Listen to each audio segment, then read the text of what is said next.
Patient है उसने varicocele को इग्नोर करा तो क्या कॉम्प्लिकेशन है कि सबसे पहले तो वो आपकी सेक्सुअल लाइफ पे अटैक करता है। इरेक्शन कम होनी शुरू हो जाएगी, प्री कम आना शुरू होगा, वाटरी डिस्चार्ज होगा। ये आपके होली होली टेस्टिकल को श्रिंक करना शुरू कर देगा और आपकी टांगों में थकावट, वीकनेस दिनों दिन बढ़ती जाएगी और कमर दर्द बढ़ेगी।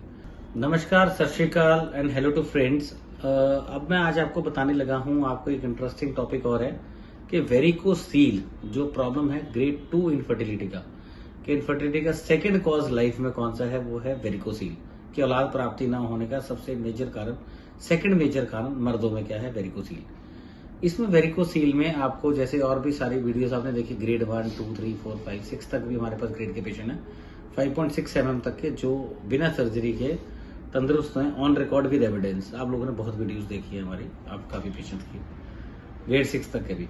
इसमें समझने वाली बात है कि जो वेरिकोसील पे कई पेशेंट्स के क्वेश्चंस आए। अभी रिसेंटली हमारे पास इस वीक में हमारे पास पेशेंट 2 साल या 3 साल पुराने पेशेंट्स ने अप्रोच करा, जिन्होंने वेरिकोसील का इलाज कराया नहीं, इग्नोर कर दिया, या कहीं आसपास से दवाई खाई, चला लिया, ठीक है चल पड़ा, पर नहीं इलाज हुआ। बट आज वो पेशेंट जो हैं, 3 पेशेंट्स हैं, 1 is from Maharashtra and other is from ये आपके हैं दिल्ली से, एंड 3rd पेशेंट है हमारे पास उड़ीसा से। तो अभी ये 3 पेशेंट का मुझे मेजरली याद है, और भी कई पेशेंट्स रिपीट हुए हैं। तो ये समझने की बात है कि मेरा मंतव्य ये है समझाने का कि जो पेशेंट है उसने वेरिकोसील को इग्नोर करा तो क्या कॉम्प्लिकेशन है, जो क्वेश्चंस कॉमन आया। तो वेरिकोसील ना कराने का सबसे बड़ा मेजर कारण मैं पहले भी काफी वीडियोस में बताया, अभी फिर बता देता हूँ कि सबसे पहले तो वो आपकी सेक्सुअल लाइफ पे अटैक करता है। इरेक्शन कम होनी शुरू हो जाएगी, प्री कम आना शुरू होगा, वाटरी डिस्चार्ज होगा, बॉल्स में लटक आनी शुरू हो जाती है। इसके बाद धीरे धीरे वेरिकोसील आपकी बढ़ती जाएगी, गोलियों में लाली और लटक आनी शुरू हो जाएगी, हीट पैदा होनी शुरू हो जाएगी। और 4th कंडीशन पे क्या करेगा, 5th स्टेज पे, 4 से 5th स्टेज में ये आपके होली होली टेस्टिकल को श्रिंक करना शुरू कर देगा और आपकी टांगों में थकावट, वीकनेस दिनों दिन बढ़ती जाएगी और कमर दर्द बढ़ेगी। तो आपका ये जो प्रोसेस है, सिनेरियो, ये अगर आपकी इम्यूनिटी अच्छी है तो आपको 6 महीने से साल के बीच में कोई दिक्कत नहीं होगी।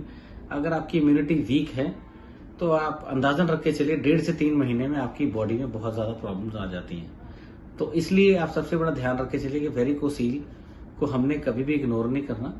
इसमें सबसे बड़ी बात है, कच्चा प्याज, कच्ची हरी मिर्ची, मीट मछली, शराब बंद रखना है, काले रंग का अंडरवियर नहीं पहनना, रात को लुंगी पहन के सोइए।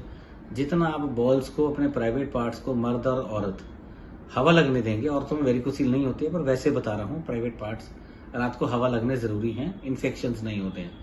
और मर्दों को रात को प्राइवेट पार्ट लूज छोड़ने का फायदा है कि टेस्टिकल में स्पर्म काउंट की ताकत बनती रहती है, स्पर्म काउंट की ताकत बनने में दिक्कत नहीं आती। तो हमें ये देख के चलना है कि स्पर्म भी बनता रहे, वेरिकोसील भी ना बढ़े, ध्यान रख के चलना। क्योंकि ध्यान रख के चलना ये इन्वर्सली प्रोपोर्शनल काम करता है। मेरा जो 25 साल का अनुभव है वो आपसे मैं शेयर कर रहा हूँ कि वेरिकोसील जैसे बढ़ेगी आपकी, वैसे ही सीमन काउंट, वेरिकोसील के साथ साथ सेक्सुअल लाइफ, आपकी एनर्जी लेवल सब नीचे आएगा। तो हमें अल्टीमेटली आपकी बॉडी की स्ट्रेंथ बढ़ानी है, इम्यूनिटी स्ट्रेंथ बढ़ाते बढ़ाते यहाँ पे लाना, और वेरिकोसील फिर हम ट्रीटमेंट देते हैं जिससे वेरिकोसील नीचे डाउन आने शुरू हो जाती है। तो हमें इसे इन्वर्सली प्रोपोर्शनल लेवल पर काम करना है, जिससे आपकी बीमारी जल्द से जल्द हम लोग ठीक कर सकते हैं। आपका एनर्जी लेवल भी बेटर होता है और आपकी सेक्स लाइफ बहुत बेटर होती है। नहीं तो वेरिकोसील में पेशेंट कई बार हमारे पास 65-70 की एज में आते हैं कि मेरी सेक्स लाइफ बहुत बढ़िया थी, पर लास्ट 6 मंथ्स 1 ईयर से मैंने नोटिस करा कि मेरे को प्रॉब्लम आ रही है।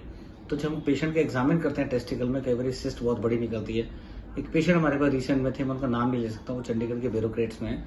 तो उनको जो दवाई मैंने दी टेस्टिकुलर में, उनका जो बंच मिला, it was not a bunch of varicocele, it was a lot of sort of a cyst, swelling type था और कैटस बना हुआ था और सिस्ट टाइप था, मेजर सिस्ट नहीं थी। तो जो मैं लेके चला, उनको मात्र हमने दवाई 2 से 3 हफ्ते में खिलाई और उनकी टेस्टिकल में स्वेलिंग है वो भी क्लियर होगी, टेस्टिकल पूरी शेप में आ गया। And in 2 and 3 weeks of time, in 14 to 21 days, उनकी इरेक्शन भी 60-70% बेहतर होगी। तो हमें सबसे बड़ा समझ के ध्यान में रख के चलना है, जो दोनों ऑर्गन है, पीनस और टेस्टिकल, दोनों अलग अलग मशीनरी हैं, दोनों एक दूसरे पर निर्भर हैं। तो जितना हम लोग टेस्टिकल को स्ट्रांग रखेंगे, जितना हमारी गोलियां टाइट रहेंगी, स्ट्रांग रहेंगी, उतना आप सेक्सुअली बेड में कामयाब हो। जितनी आपकी गोलियां लटक गई, दुनिया में जो मर्जी थ्योरी चेक कर लेना, और जिसका जितना पेट बढ़ा हुआ बाहर मिल गया वो सेक्स लाइफ में खत्म है, जितना मर्जी अपने आप को धुरंधर बोले। तो सबसे बड़ा नुक्ता मैंने आपको बता दिया, अपने टेस्टिकल प्राइवेट पार्ट्स को बचाओ, अपनी ताकत वीर्य की जो मणि है उसको, ताकत को बचाओ, और हमेशा जवान और खुश रहो। थैंक यू, नमस्कार एंड सत श्री अकाल।